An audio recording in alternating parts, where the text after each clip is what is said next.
Hello and welcome to our special coverage of the Russia-Ukraine file. The signs of failure in Russia's military operation in Ukraine are readily apparent. The tattered reputation of its military as a modernized, overpowering fighting force, a tattered economy, and a Western alliance more unified than at any time since the worst tensions of the Cold War. The present pace of international arms deliveries to Ukraine creates the impression that the West is seeking to manage the conflict. For Ukrainians who are witnessing death and destruction on a daily basis, it is difficult to come to terms with the idea that those looking in from the outside may be attempting to somehow manage the Ukrainian suffering in this way. Many questions are raised in this tense situation between Russia and Ukraine, along with their allies. Our panel of guests will answer some of these questions through their own analysis. We have via Skype Dr. Mitkov Arnodov, international relations expert from Serbia, along with Professor Samhita Krishnaswamy, PhD scholar in psychology, Jain deemed to be University from India. Thank you both for joining us. The discussion begins right after this break.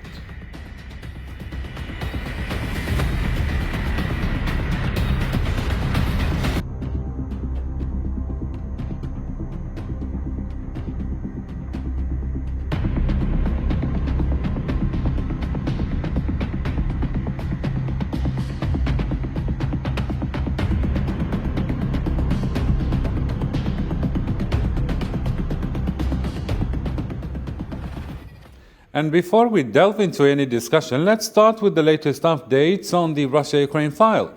As Ukraine claimed its forces had retaken all areas around Kiev, the mayor of a liberated town said 300 residents had been killed during a month-long occupation by the Russian army. In light of fierce Ukrainian resistance, U.S. intelligence suggests Russia has revised its invasion strategy to focus on taking control of the Donbas and other regions in eastern Ukraine. Work on evacuating people with the help of Red Cross from Mariupol will continue on Sunday, with buses attempting to come close to the besieged city. Ukrainian Deputy Prime Minister Irina Vereshchuk said. Now, let me start with you, Dr. Mitkov Arnodov. As international relations experts, do you, or as a international expert, do you see the escalation of tensions between the two poles? What is your analysis on the conflict as a whole? The conflict is, at this point, is entering in some kind of weird phases, because both sides in the conflict, Moscow from one side and Kiev from another side, are sending different signals related to the conflict. While one side said that they are more closer to negotiation, to potential agreement. Other side says opposite, and in other cases also they are making opposite statements. But this conflict is the problem of this conflict is not the moment, but the consequences which we are facing not today, but we are going to face in the next maybe few years. Because the war in Ukraine represents a challenge for the global economy, harming growth and putting upward pressure on inflation when inflation is already at high levels. We are seeing the levels of inflation even in the United States. Ukraine is not a significant trading partner for any major economy, but countries such as China, United States, Germany, France, and Italy represent some of the major import partners for Russia. Of course, the economic effects of the war and the sanctions will be felt across the world. What does your analysis suggest will be the effect on world GDP and inflation, and what are the channels through which this happens?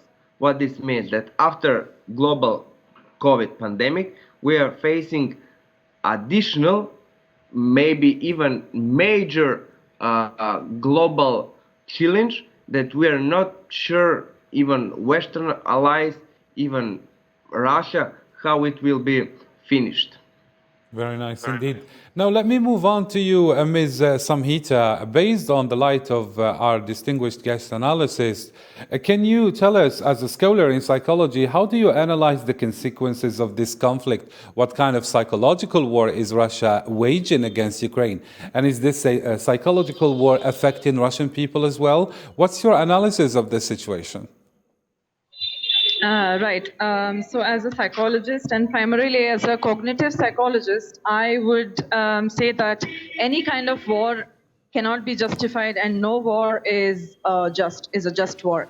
So, it is a deviation from normal, acceptable form of behavior in terms of the sociological aspect, psychological aspect, and also in terms of other behavioral manifestations.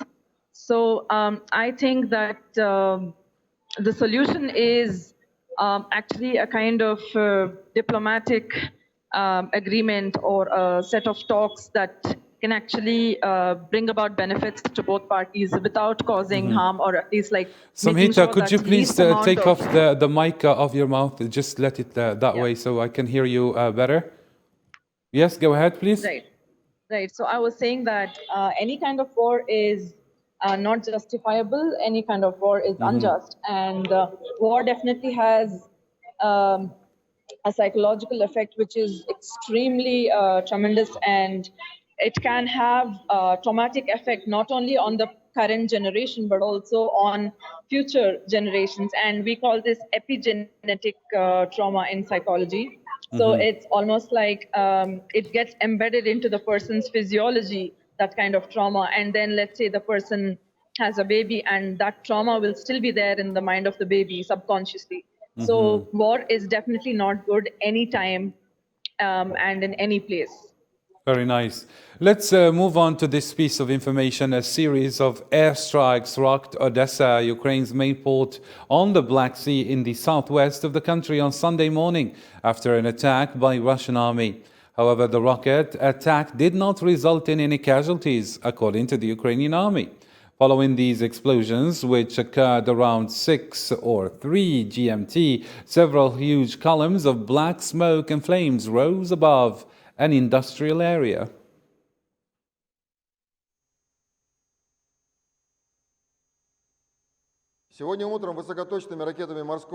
This morning, high-precision maritime and ground missiles destroyed the refinery and 3 fuel and lubricant storage sites near the city of Odessa.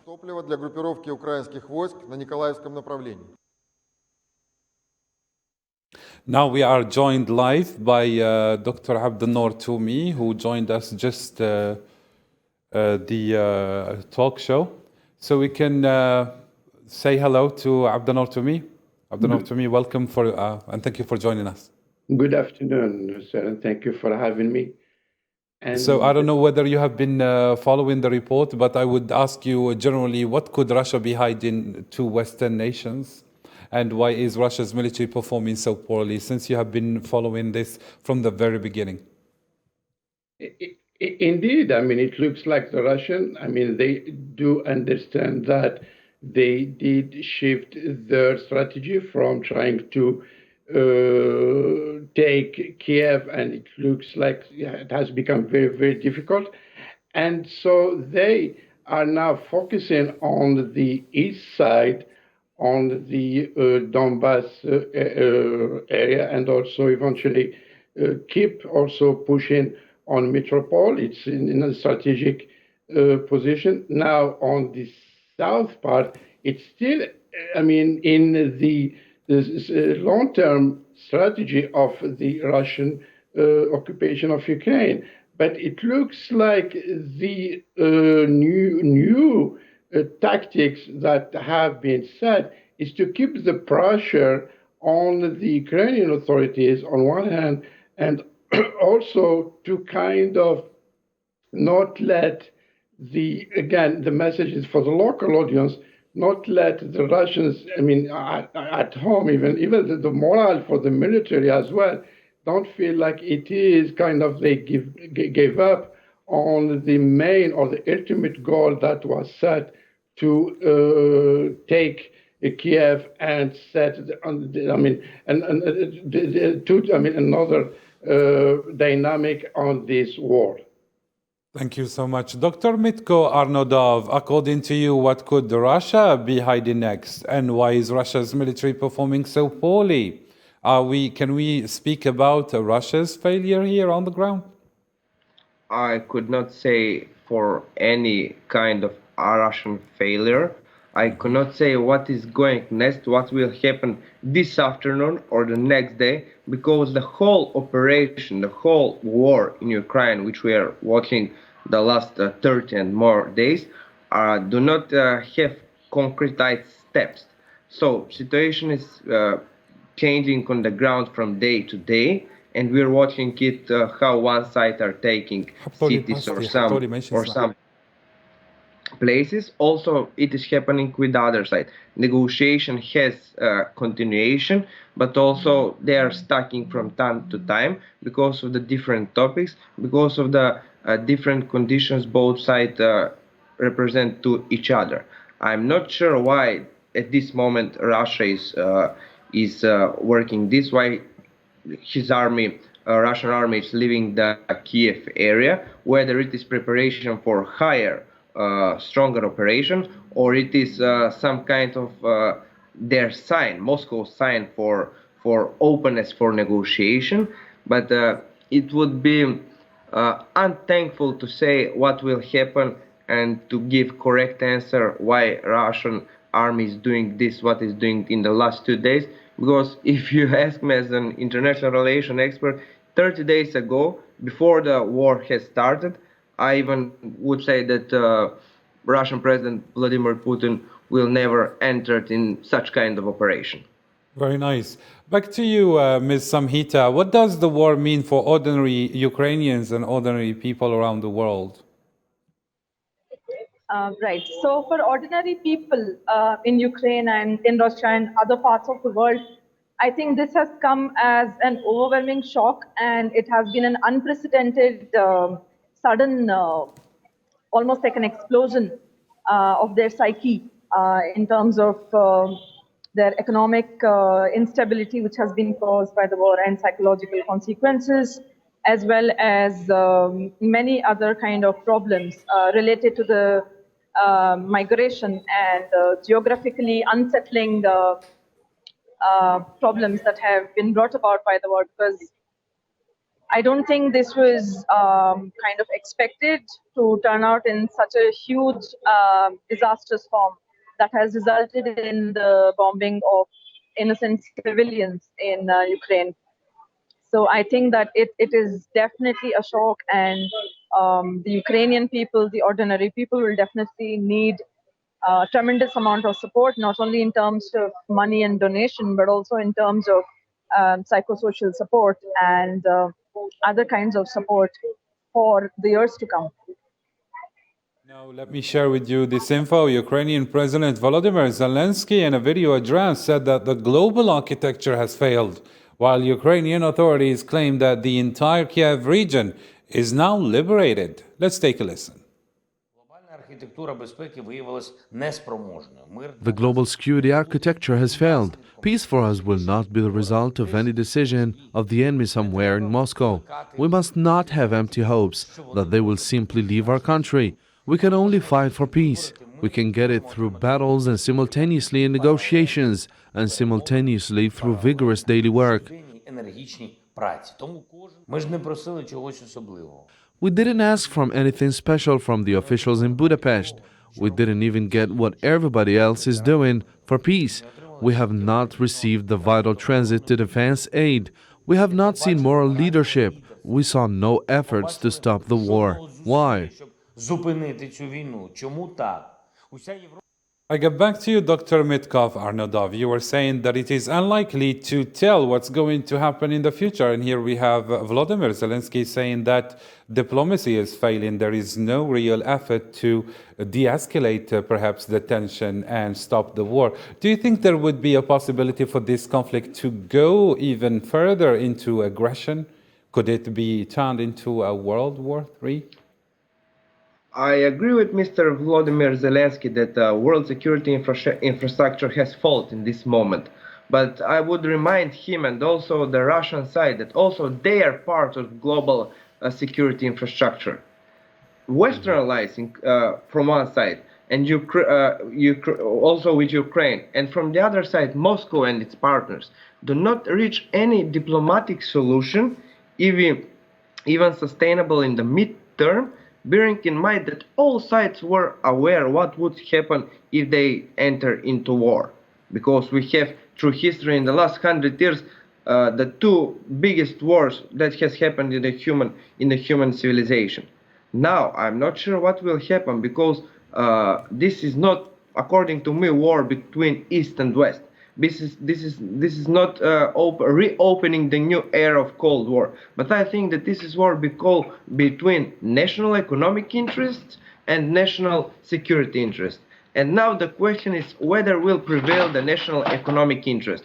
Because if the national economic interests do not prevail in this situation, that would mean that international society and the state leaders within the whole international society are not interested for well-being of their citizens, but they are only interested for some, I would say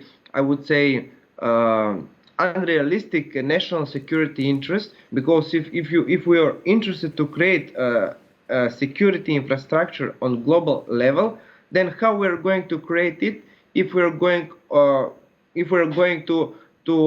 do what we have done 30 years ago, to make some iron curtain, etc. What about you, Dr. Abdel Toumi? Do you share our distinguished guest analysis, Mitko Arnodov? Can you tell us what's going to happen perhaps in the future? Are we going to see more drama? Are we going to see more suffering?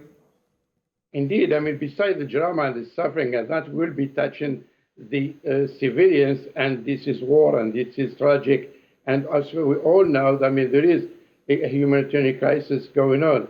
Now, as far as the dynamic of this war, I mean, I agree with your guest on one point, that we don't know what's going to happen tomorrow, that for sure. But however, on the other hand, I mean, there are some, I would say, positive signs that they are, I mean, are not that, I would say, they still blurry a little bit, and we don't know, I mean, how this will fall by tomorrow or the near future. I mean by this, the negotiation process, or at least the talks that has been, I mean, the trajectory that has been set on the last 2 weeks, and that will continue. And then the statement that was made, I think yesterday or the day before, by Secretary Lavrov, by saying there are some signs on the talks and also on the Ukrainian side as well.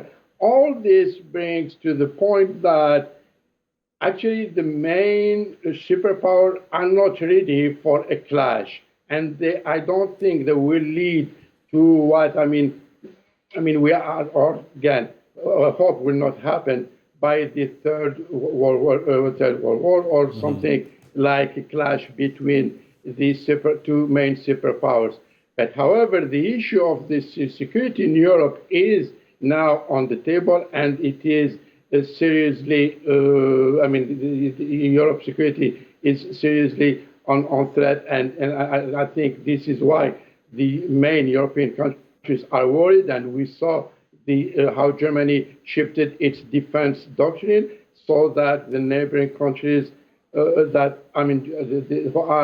joined NATO recently. So all this dynamic, I mean, like in short term, doesn't look, I mean, for again a peaceful world, or a rosy picture that we will be facing or seeing in the future. But however, the superpowers, and also there are other regional powers that emerge in the post-war Cold War, I mean by the China, India, Brazil, eventually Turkey as well, so who are also concerned about this. And on the other hand, they want also to be a serious player in this equation of the conflict. Very nice. And before I get back to discussion with Ms. Samhita, let me share with you this report about Ukraine announcing on Saturday that its forces have retaken all districts surrounding Kiev, claiming total control of the capital region for the first time since Russia's special military operation began. Briam Zian has more details in this report. Ukraine's defense ministry says its forces have retaken control of Kiev from Russian soldiers, marking the first time the country has claimed absolute control of the capital since the Russian military operation began on January 24th. They're running. They trying to call this some sort of relocation, but this is not a relocation. This is just defeat and running. In total, Ukraine's troops have retaken control of more than 30 towns and villages. In Bucha, northwest Kiev, Ukrainian soldiers used cables to pull civilian bodies off the streets, 300 of which were buried in a mass grave, according to Bucha's mayor. In this street, 20 corpses, which seemed they were civilians from their clothes, lined the way, including this dead man with tied hands and a passport laying next to him. Near a village in Irpin, we can see anti-tank mines that were scattered across a bridge, and demining operations were carried according to emergency services, deactivating 643 explosive devices. Destroyed and abandoned Russian tanks are left in the streets, and Ukrainians gained hope again. If there is peace, everything will be wonderful. They have caused people a lot of grief, but I think the village will be united and face everything. They will fix everything. After 5 weeks of fighting, Russia pulled back its forces from the capital, shifting focus on eastern Ukraine. Dr. Amit Kav Arnodov, how effective is Western nations' aid to Ukraine? As we have followed in this report, they are saying that Russia technically failed, not actually taken the capital. What's your take on this? I think, according to me, the Western military support to Kiev is the crucial in this moment, even from the beginning of the war, because Western allies have supplied Ukraine and Ukrainian forces with new technology from the military part since 2014, not since today. Because after 2014, they have entered in the process of working with Ukrainian army to use to be qualified for using Western technologies in the military point. And I think that without in this moment, without Western allies supplies in military aid, Ukraine will not be able to do anything. We can hear even it from Ukrainian President Volodymyr Zelensky, who is all the time telling that we need more and more difficult type of Western weapons to continue the war. But it is one side just. Another side is the readiness of Ukrainian army and the readiness of Ukrainian people to take part, to be into that conflict. Because if you do not have people who are ready for fight, then what you're going to do with the weapons? This is the situation.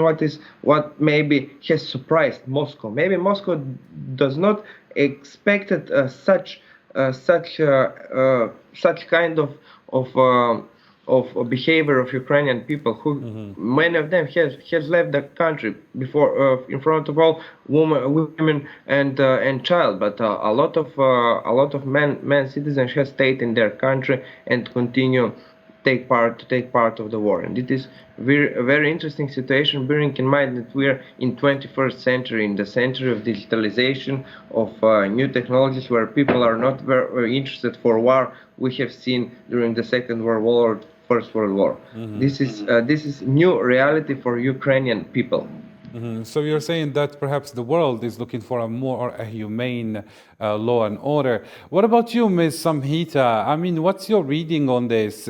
Is the Russian morale way lower than that of the Ukrainian, and which made them perhaps, let's say, lose the war? Well, I think basically Russia and Ukraine are like brother and sister. I mean, they're very close. They have been so historically as well.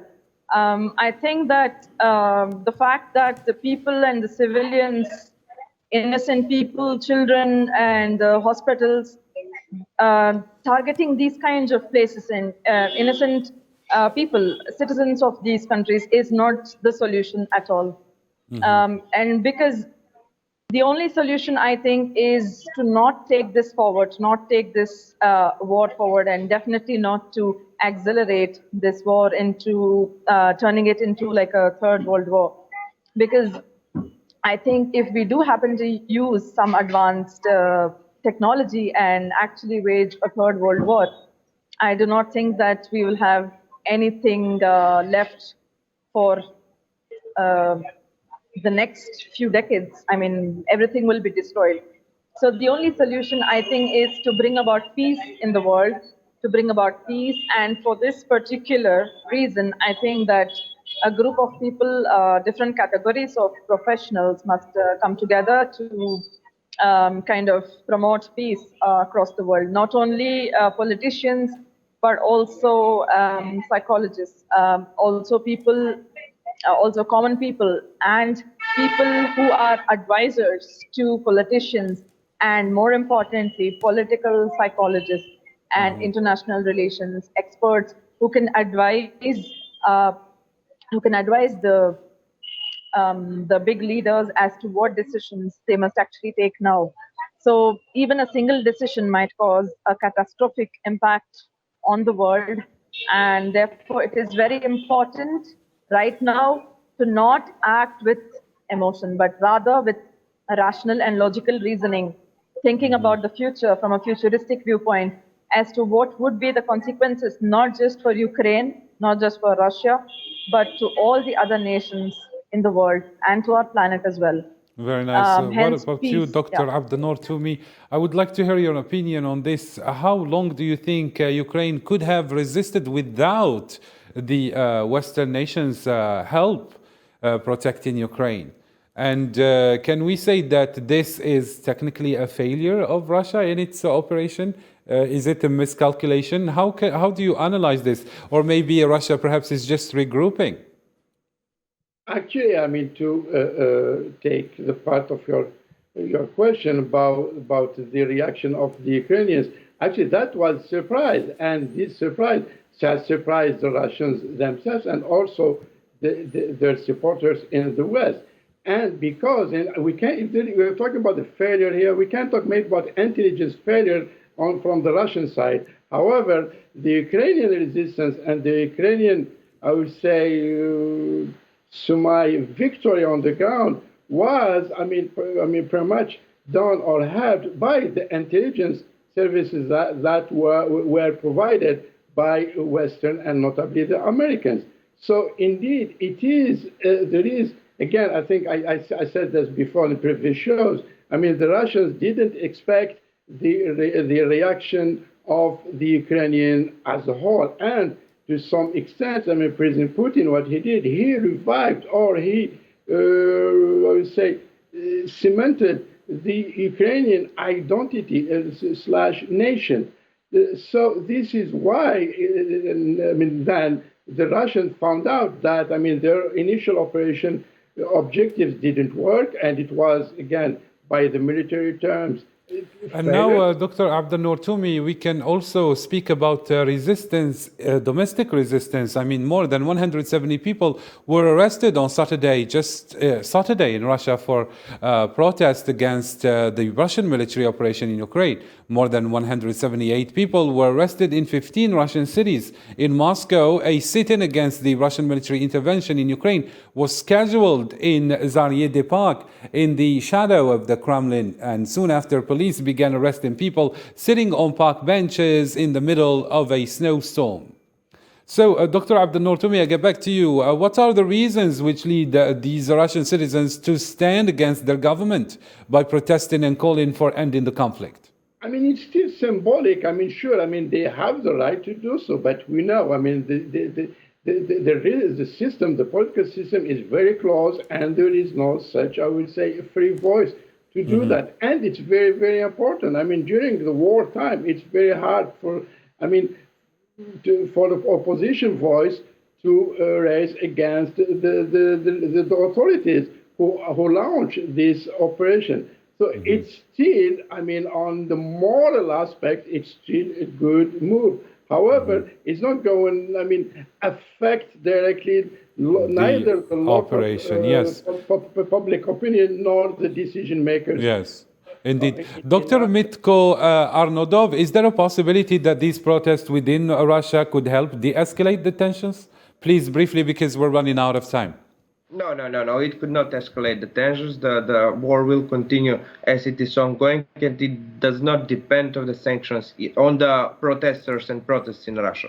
I don't think that they have such a huge and such big influence on the ongoing conflict. Okay, thank you. What about you, Samhita? Any final word since we're closing up?